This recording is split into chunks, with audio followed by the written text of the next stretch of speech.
بسم اللہ الرحمن الرحیم۔ آج کے لیکچر میں ہم سکھ مذہب کی مذہبی و معاشرتی تعلیمات پر بات کریں گے۔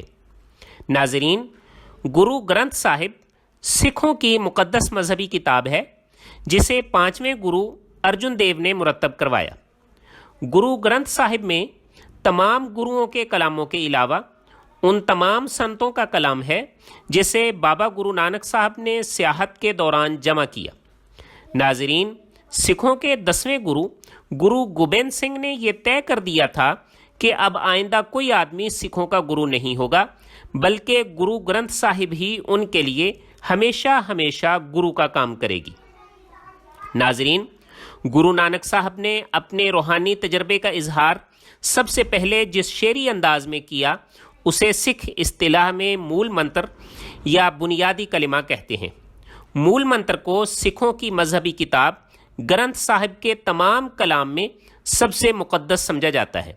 مول منتر میں گرو نانک صاحب نے ذات خداوندی کے بارے میں اپنے تصور کا اظہار نہایت اختصار اور جامعیت کے ساتھ پیش کیا ہے۔ مول منتر کا ترجمہ کچھ اس طرح سے ہے: خدا ایک ہے، اس کا نام سچ ہے، وہی فاعل مطلق ہے، وہ بے خوف ہے، اس کی کسی سے دشمنی نہیں ہے، وہ ازلی و ابدی ہے، بے شکل و صورت ہے، قائم بالذات ہے، خود اپنی توفیق و رضا سے حاصل ہوتا ہے۔ ناظرین، مول منتر سے صاف ظاہر ہوتا ہے کہ گرو نانک صاحب کا نظریہ توحید اسلام کے نظریہ توحید کے بہت قریب تھا۔ ناظرین، اب ہم اس بات کا جائزہ لیتے ہیں کہ گرو نانک صاحب کا توحید باری تعالیٰ کے بارے میں کیا نظریہ تھا۔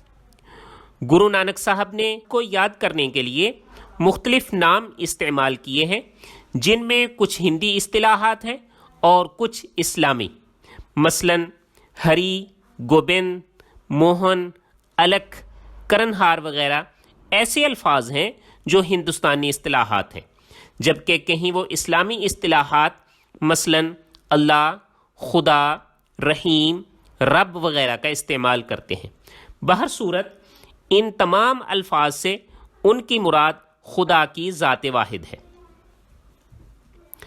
ناظرین، اگر ہم گرو نانک صاحب کی دی ہوئی مذہبی و معاشرتی تعلیمات کی بات کریں تو گرو نانک صاحب کسی شریعت کی پابندی اور ظاہری قوانین کی اطاعت کی بجائے تقدیر الہی پر راضی رہنے پر زور دیتے ہیں۔ بالفاظ دیگر، کائنات میں جو کچھ ہو رہا ہے خدا کی مرضی سے ہو رہا ہے، اس لیے خدا کی مرضی کے مقابلے میں اپنی ذاتی مرضی اور خواہش کو ختم کر کے راضی برضا رہتے ہوئے ہی انسان خدا تک پہنچ سکتا ہے۔ ناظرین، اس کے ساتھ ساتھ گرو نانک صاحب نے ان صفات اور خوبیوں کو سراہا ہے اور ان کی تلقین کی ہے جو عشق الہی کے حصول یا اس کی بارآوری میں معاون ثابت ہوتی ہیں۔ اس سلسلے میں سب سے بنیادی چیز جو سکھ مت کا طریقہ عبادت بھی کہی جا سکتی ہے وہ سمرن یا ذکر الہی ہے۔ اس کا ایک عام طریقہ ہر وقت خدا کا نام لیتے رہنا ہے، جیسا کہ دیندار سکھ واہ گرو کا لفظ اپنی مختلف مصروفیات کے دوران دہراتے رہتے ہیں۔ اس کے علاوہ روزانہ صبح نہار منہ نہا کر ایک مخصوص صورت میں عبادت کرنا بھی ہے۔ ناظرین، اس کے علاوہ گرو نانک صاحب کے نزدیک عشق الہی کے حصول میں جو چیزیں معاون ثابت ہوتی ہیں ان میں سادھو سنگت یعنی نیک لوگوں کی صحبت، سیوا یعنی خدمت خلق، ایمانداری کی روزی کمانا اور دوسروں کو اس میں شریک کرنا جیسی صفات شامل ہیں۔ ناظرین، جہاں تک زندگی اور موت کا تصور ہے تو اس بارے میں گرو نانک صاحب نے بعینی ہی ہندو نظریہ اختیار کیا ہے، یعنی جونی چکر یا اواگون کا نظریہ، جس کے مطابق انسان مختلف شکلوں اور جنموں کے ساتھ بار بار دنیا میں آتا رہتا ہے۔ ان کے مطابق انسان اگر عشق الہی میں کمال حاصل کر کے خدا کو پانے میں ناکام ہو جائے تو وہ بار بار مختلف شکلوں میں جنم لیتا رہے گا۔ اس دوران وہ بے جان چیزوں، حشرات الارض اور حیوانات کی مختلف صورتوں میں بار بار مرتا اور جنم لیتا رہتا ہے، اور ان جنموں کی تعداد 84 لاکھ بتائی جاتی ہے۔ پھر اتنے طویل عرصے کے بعد اسے دوبارہ یہ موقع حاصل ہوگا کہ وہ انسان کی حیثیت سے پیدا ہو اور خدا کی بندگی اختیار کرے۔ ناظرین، ہندوؤں میں رائج ستی کی رسم کی سکھوں کے ہاں مخالفت کی جاتی ہے، نیز بیواؤں کی شادیوں پر زور دیا جاتا ہے۔ دیوالی اور بیساکھی کے تہواروں کے مواقع پر تمام سکھوں پر اپنے آپ کو گرو سیوا کے لیے حاضر کرنا ضروری ہے۔ ہر سکھ پر لازم ہے کہ اپنی آمدن کا 10واں حصہ اجتماعی خزانے میں جمع کرائے۔ اسے سکھ اصطلاح میں دسونت کہتے ہیں۔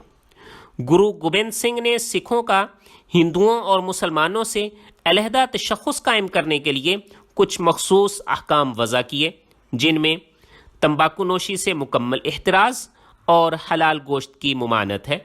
مردوں کے لیے اپنے نام کے ساتھ سنگھ یعنی شیر اور عورتوں کے لیے اپنے نام کے ساتھ کور یعنی شہزادی کا استعمال ہے۔ ناظرین، گرو گوبند سنگھ نے ہر سکھ کے لیے 5 چیزوں کو اختیار کرنا لازمی قرار دیا۔ یہ 5 چیزیں کاف سے شروع ہوتی ہیں۔ نمبر 1 کیس یعنی بال رکھنا۔